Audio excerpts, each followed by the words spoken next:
Assalamualaikum warahmatullahi wabarakatuh. Perkenalkan, saya perwakilan dari kelompok 6, Anggi Juniawan, ingin mempresentasikan aplikasi sistem pakar mendeteksi kerusakan komputer menggunakan metode forward chaining.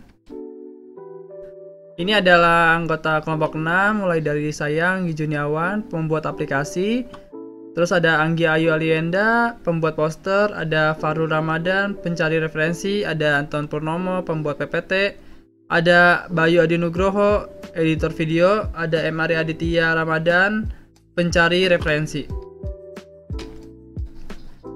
Poster mendeteksi kerusakan komputer.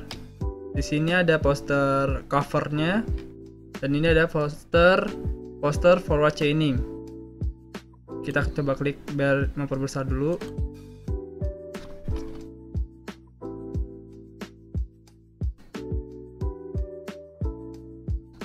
Ini adalah posternya untuk cover.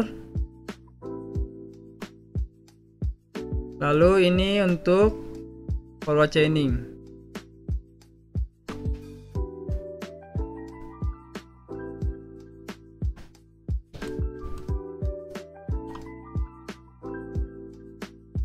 Oke, kita next.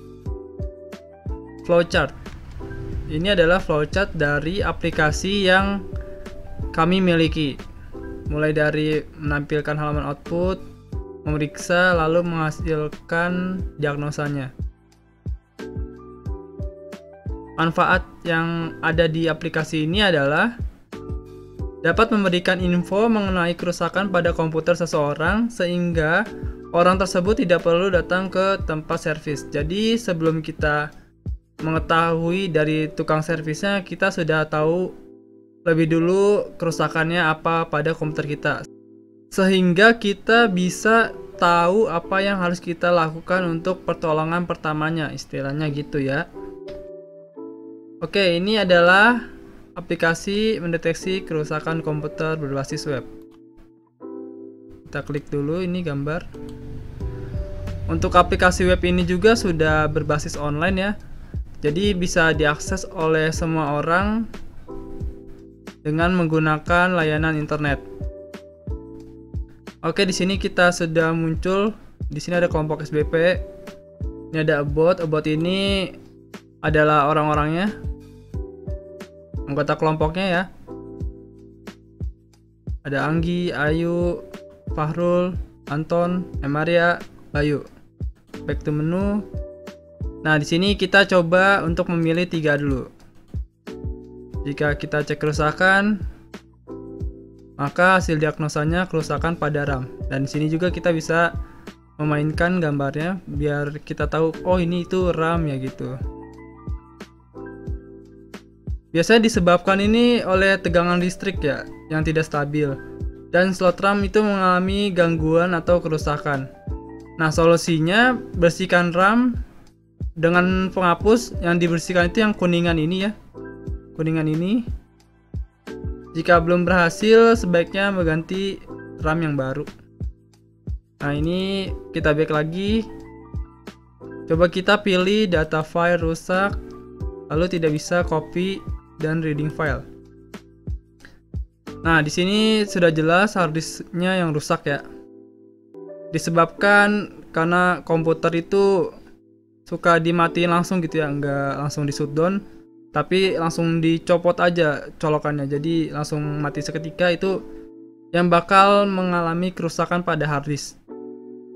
Ada juga yang harddisknya mengalami benturan sehingga kepingan yang di dalam harddisknya itu menjadi rusak. Solusinya kalau misalkan seperti itu, bisa diganti harddisk baru. Coba kita cari lagi tampilan visual patah-patah. Udah. Kalau tampilan visual yang patah-patah, dia dikerusakan pada VGA-nya ya. VGA ini disebabkan pada sumber daya tegangan listrik pada VGA.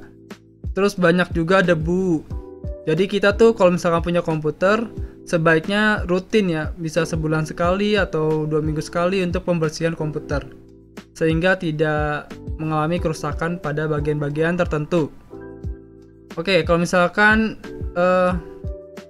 rusak, apa yang harus dilakukan? Ini harus ganti baru ya VGA-nya ya. Kita lanjut lagi, restart sendiri. Ini. Coba.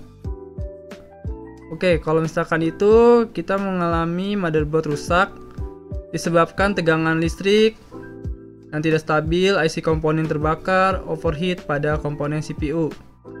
Jika IC-nya komponen terbakar itu masih bisa diganti dengan IC yang baru, bisa nyari motherboard rusak terus diambil aja IC-nya ya.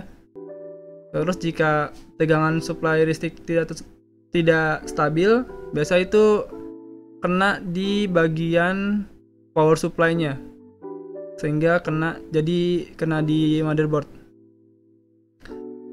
Jika kena kerusakan itu, servis aja pada isi komponen motherboard atau mengganti motherboard yang baru.